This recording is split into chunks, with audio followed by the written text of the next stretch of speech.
கர்த்தருடைய பரிசுத்த நாமம் மையப்படுவதாக. 3/4/2026 வெள்ளிக்கிழமை, புதிய நாள், புதிய கால வேளைக்காய் கர்த்தரை நன்றியோடு துதிக்கிறேன், ஸ்தோத்திரிக்கிறேன். உலகம் முழுவதும் இந்த நாளை குட் ஃப்ரைடே, பெரிய வெள்ளி, துக்க வெள்ளி என்று சொல்லி பல விதத்தில் அதை நினைவு கூர்ந்து கிறிஸ்துவுடைய பாடு மரணங்களை சிந்தித்து சிலுவையில் முடிந்த 7 பொன் மொழிகளை சிந்திப்பார்கள், தியானிப்பார்கள். நமக்கும் கர்த்தருடைய வார்த்தை சொல்கிறது. ரோமர் 5:8 நாம் பாவிகளாயிருக்கையில் கிறிஸ்து நமக்காக மரித்ததினாலே தேவன் நம்மேல் வைத்த தமது அன்பை விளங்க பண்ணியிருக்கிறார். அன்புள்ள தெய்வம் நாம் நல்லவர்களாக இருக்கும் பொழுதல்ல, நாம் பாவிகளாக இருக்கும் பொழுதே ஆண்டவர் நமக்காக மரித்து தம்முடைய அன்பை விளங்க பண்ணியிருக்கிறார்.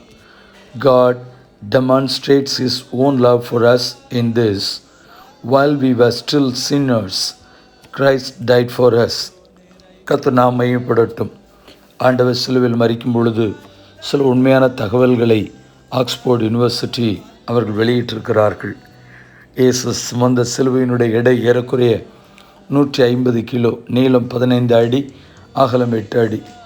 அவர் சிலுவையில் அறையப்படும் பொழுது அந்த ஆணியின் நீளம் 8 அங்குலம் 3/4 அங்குலம். அவருடைய உயரம் 5 அடி 11 அங்குலம். அவருடைய எடை 85 கிலோ. இயேசு கிறிஸ்து நடந்து வந்த பொழுது 3 முறை தடுமாறி கீழே விழுந்து 17 மணி நேரம் தண்ணீரின்றி அவதிப்பட்டார். சரீரத்தில் 5480 காயங்கள் ஏற்பட்டிருக்கிறது. அவருடைய முதுகில் ஏறத்தாழ 150 ஆழமான காயங்களும் வெளிப்பட்டது. தலையை கிழித்து கொண்டு 17 முட்கள் உள்ளே சென்றது. சரீரத்தில் இந்த 6.5 லிட்டர் இரத்தமும் வெளிவந்தது. 50 சேவகர்கள் அவரை இழுத்து சென்றார்கள். கர்த்தருக்கு ஸ்தோத்திரம். ஏறக்குறைய 30ஆம் ஆண்டு ஏப்ரல் 7ஆம் தேதி சிலுவையிலே நமக்காய் மரித்து பார சிலுவையிலே தம்முடைய ஜீவனை விட்டார்.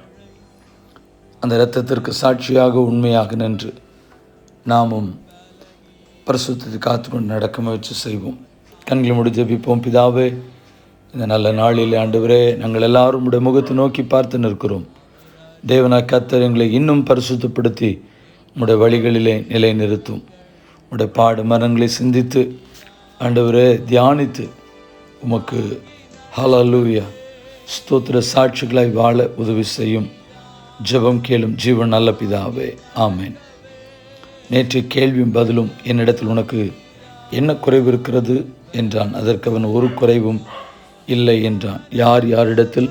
பார்வோன் ஆதாத்திடம். 1 ராஜாக்கள் 11:22. இந்த நாளுக்கான கேள்வி: உங்களிலே தேவ அன்பில்லை என்று உங்களை அறிந்திருக்கிறேன். யாரிடத்தில் சொன்னது?